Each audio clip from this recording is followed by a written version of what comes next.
आज हम देखने जा रहे हैं coffee product of famous company. इसे देखने के लिए मैंने यूट्यूब पर सर्च किया coffee product of famous company, तो मेरे पास टेस्ट यूनिक का यूट्यूब चैनल पाया, तो मैंने उसको देखा।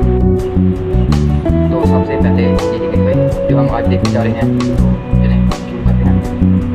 किसी ब्रांड की कॉपी करता है और ये ब्रांड जाने के बाद आपके दोस्त से उड़ने वाले हैं। और कैसे आप इंस्टा पे ये चोरी का माल डेली यूज करते हो और आपको ये आज तक पता नहीं था। भाई ये जो ट्रेलर था, पूरा वीडियो देखने के बाद मजा ही आ जाएगा। तो 3 घंटे तक वीडियो को लाइक करके चैनल को सब्सक्राइब मार दो। गूगल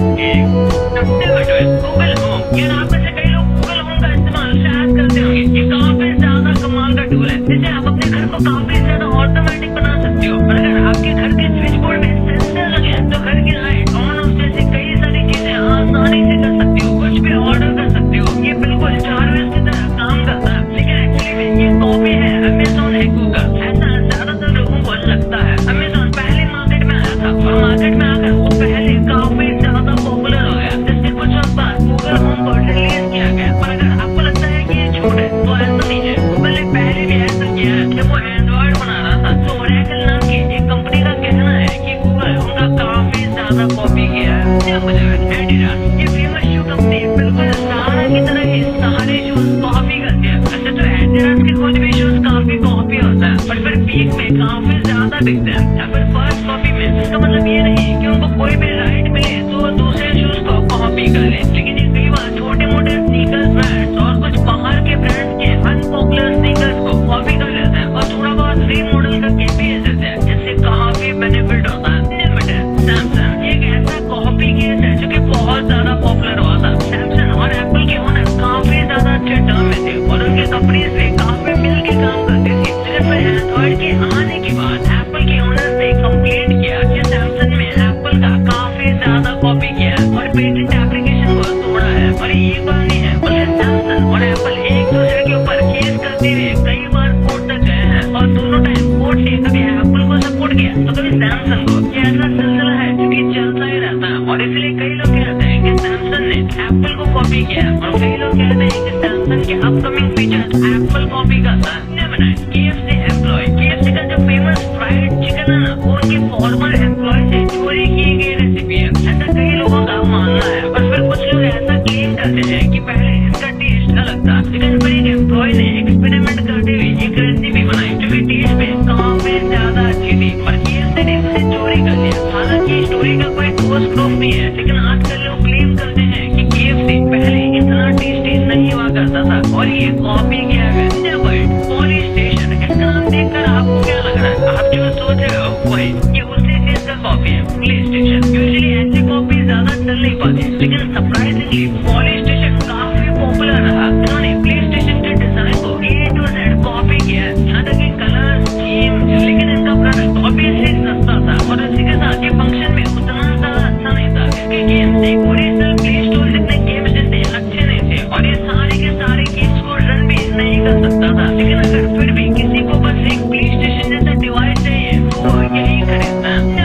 मैकडॉनल्ड्स, फूड मार्केट में काफी ज्यादा प्रॉब्लम होती है। फूड मार्केट में किसने किसका कॉपी किया है, ये प्रॉब्लम काफी कॉमन है, क्योंकि भाई खाना एक ऐसी चीज है जिस पर कॉपीराइट लेना इम्पॉसिबल है, बट स्पेसिफिक रेसिपी पर कॉपीराइट लिया जा सकता है। फिर मैकडॉनल्ड्स के ऊपर क्लेम लगे थे कि मैकडॉनल्ड्स का जो एग मफिन है वो एक लोकल रेस्टोरेंट से कॉपी किया गया, जो कि मैकडॉनल्ड्स के आसपास ही काफी ज्यादा पॉपुलर था। तो उसके ओनर ने इस चीज को कॉपी कर लिया और उसके बाद ये फिर मैकडॉनल्ड में भी चलने लगा। तो ये ग्लोबल कई जगह पर भेजा जाने लगा। कंप्लीट रेसिपी को उन्होंने कॉपी किया था और इसके लिए उसके लोकल ब्रांड के ओनर ने इसे क्लेम भी किया था। ज़ारा के कपड़े तो आपको पता ही होगा, ये आजकल फास्ट फैशन में सबसे पॉपुलर ब्रांड है। ये कंप्लेंट की जाती है कि इसके जो भी डिजाइन है वो लोकल या फिर छोटे मोटे ब्रांड से चोरी किए हुए हैं। देखिए ऑनलाइन कोई भी अच्छा डिजाइन जब अपलोड होता है जिसका कॉपीराइट ओरिजिनल ओनर ने नहीं खरीदा होता, तो ज़ारा उसके डिजाइन को same to same copy paste करके मास प्रोड्यूस करता है। मेटा इस वक्त सबसे बड़ी सॉफ्टवेयर कंपनी में से एक है और वो काफी ज्यादा कॉपी करते हैं। उन्हें जो भी चीज अच्छी लगती है वो उसे अपने एप्लीकेशन में ऐड कर देते हैं। मेनली 3 एप्लीकेशन है, इंस्टा, फेसबुक या व्हाट्सएप, जो कि कंटिन्यूअसली अपडेट होते रहते हैं और उनमें कई सारी चीजें ऐड की जाती हैं। सबसे ज्यादा इसमें तो स्नैपचैट की चीजें कॉपी की गई है। जैसे कि सबसे पहले बात करें तो स्टोरीज फीचर स्नैपचैट में पहले आया था, जिसे मेटा ने अपने सारे प्लेटफॉर्म पर कॉपी कर लिया। उसके बाद वन टाइम व्यू वाला जो फीचर है वो भी पहले स्नैपचैट पे आया था। फोटोज में फिल्टर का फीचर भी पहले स्नैप पर आया था। और ऐसे कई सारे फीचर्स हैं जो कि मेटा ने बस ऐसे ही उठा लिए और अपने प्लेटफॉर्म पर डाल लिए। लिटरली आपको ट्विटर का कॉपी पता ही होगा, जो कि इन्होंने इलॉन मस्क के ट्विटर खरीदने के बाद बनाया। और ऐसे कई सारे एप्लीकेशन है जो ये कॉपी करते हैं और इन्हें कोई रोकने वाला भी नहीं है। ये लिटरली बस चीजों को उठा लेते हैं और अपने एप्लीकेशन में डाल भी देते हैं।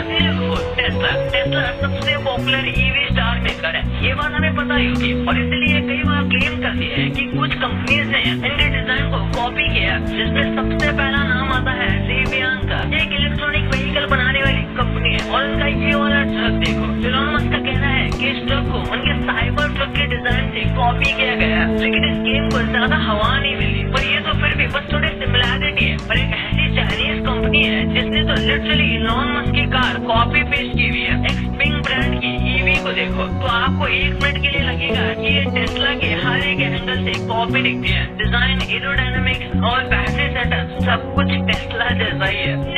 लैंड बिल्ड, एक बार जरा इस कार को देखो। इस कार को देखकर आपको किसी चीज की याद आ रही है? अगर आप नहीं समझ पा रहे हैं तो लैंड रोवर के बारे में सोचिए। ये दोनों एकदम सेम टू सेम है। अगर आप इन्हें साइड टू साइड खड़ा रखोगे तो ऐसा लगता है कि बोनेट का बस नाम चेंज कर दिया है। फिर एक्चुअली में इन्होंने कुछ ऐसा ही किया। हालांकि इनका कार नेम भी काफी ज्यादा सिमिलर है, जो कि है लैंड विंड। ये एक चाइनीज कंपनी है जिसने लैंड रोवर की कार को पूरा कॉपी किया है, लेकिन ये चाइना में ही बिजनेस करते हैं और चाइनीज लोकल लॉज का इस्तेमाल करके खुद को बचा लेते हैं। और आखिरकार 3 साल की मेहनत के बाद रेंज रोवर जीत गई। इतनी ऑब्वियसली कॉपी कैट केस को 3 साल की मेहनत लग गई चाइना के लॉज की वजह से।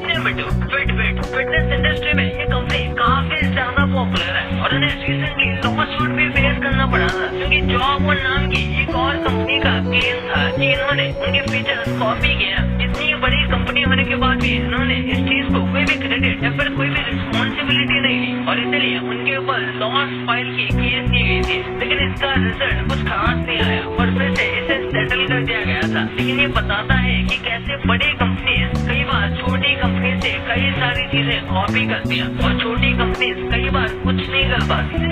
मैकडॉनल्ड्स हैप्पी मील, ये तो आपको पता ही होगा, ये काफी ज्यादा फेमस है। और जो बर्गर किंग है उसने भी बिग किड्स मील नाम से हैप्पी मील्स भेजा था और इसलिए मैकडॉनल्ड्स ने उन्हें सू किया था कि ये हमारा कॉपी कर रहे हैं। और उसके बाद इसके कंक्लूजन खत्म होते ही बर्गर शेफ नाम की एक कंपनी ने मैकडॉनल्ड्स को सू कर दिया कि तुमने हमारा किड मील कॉपी किया, जो कि सच था, क्योंकि पहले बर्गर शेफ ने ही इस चीज की शुरुआत की थी। लेकिन मैकडॉनल्ड का हैप्पी मील ज्यादा पॉपुलर था और बर्गर शेफ ने इस चीज की शुरुआत 1975 में की थी। लिटरली इतने सालों पहले जिसे मैकडॉनल्ड ने काफी ज्यादा फायदा कमाया। भाई ये तो आपको पता चल गया, पर अमेज़न का एक कौन सा प्रोडक्ट था जो कि बहुत अच्छा होने की वजह से बंद हो गया? आपने गाजर टमाटर देखे होंगे, लेकिन ये ऐसी कौन सी सब्जी है जो सिर्फ और सिर्फ मैकडॉनल्ड्स को खाता है?